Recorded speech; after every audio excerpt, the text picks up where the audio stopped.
Hi, I'm Cheryl and welcome to the Sewing Room channel.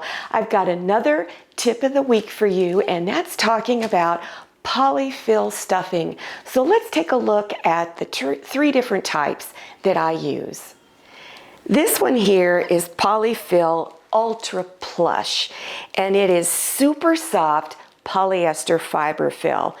You would use this when you're doing really soft plush stuffed animals or stuffed dolls. And I like and dislike this because when you're stuffing it in, it clings to everything. Your clothes, the outside of the stuffed animal that you're stuffing. And so it takes a while to clean up your mess. I found it hard to just push inside. And so I had to kind of go through and use this when I was done to clean myself up and whatever I was stuffing. So not my favorite. I still would use it, but just be aware it's really, really messy. Here is the one I probably use the most. It's the premium polyester fiber fill, and I use this mostly when doing my stuffed animals and for my pillows.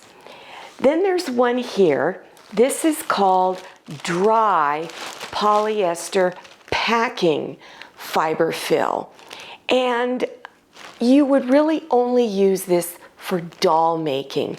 The other day I was making a pillow and I was out of my favorite, and out of desperation, because I didn't have time to go to the store, I used this in a pillow. It looked awful. It was lumpy, bumpy. It looked really bad. So I don't recommend that you do this. Now, when you are using your polyfill, let me show you what you should do with it. So before you insert it in whatever you're making, you want to break it up into small pieces. It's going to be easier to insert and you will have fewer lumps. If I'm making a pillow, I always stuff it into the corners first and then fill into the center. Or if it's a doll, fill in the limbs first before you fill in the center of it. The soft plush fiber fill, the really soft plush, you don't need to break it up all that much because it really does not get all that lumpy. Now this is the stuff that's that real dry stuff that you use in the dolls. It's really difficult to break apart in little pieces. And make sure that if you are making a doll, you need to have a long stick, something like a chopstick, to insert it into whatever you're making. One thing I like about the Polyfill brand is on many of the bags, on the very back side, are some really fun projects that you can do. For instance, here's a teddy bear. It gives you all of the pieces.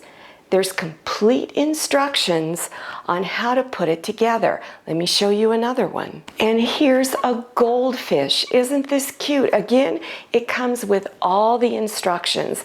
Now let me show you one that I made a few years ago. Isn't this cute? It's a little elephant. I thought it was adorable. I couldn't resist making this one. Now, if you are interested in doing this elephant, I do have a tutorial on it. This was done several years ago, so I don't know if you can get the pattern. But by watching the tutorial, you'll understand the basic construction of putting these together. So you'll be able to understand the terminology when you're reading the pattern that you get on your polyfill bag. Not all polyfill bags have patterns on the back. I wish they did. I bought all mine at Walmart. They have great prices on their polyfill, and the big bonus, of course, is the pattern. I hope you enjoyed this sewing tip of the week. Make sure you check below for other links to my videos on a variety of tutorials and other sewing tips, and look for this link here.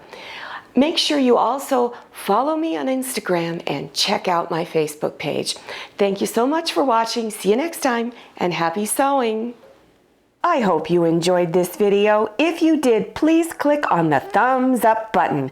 Don't forget to click on share to share this video with your friends.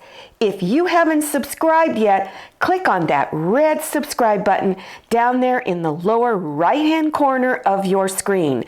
Don't forget to click on the bell. I'm Cheryl, and this is a lot of mayonnaise. See you next time, and happy sewing!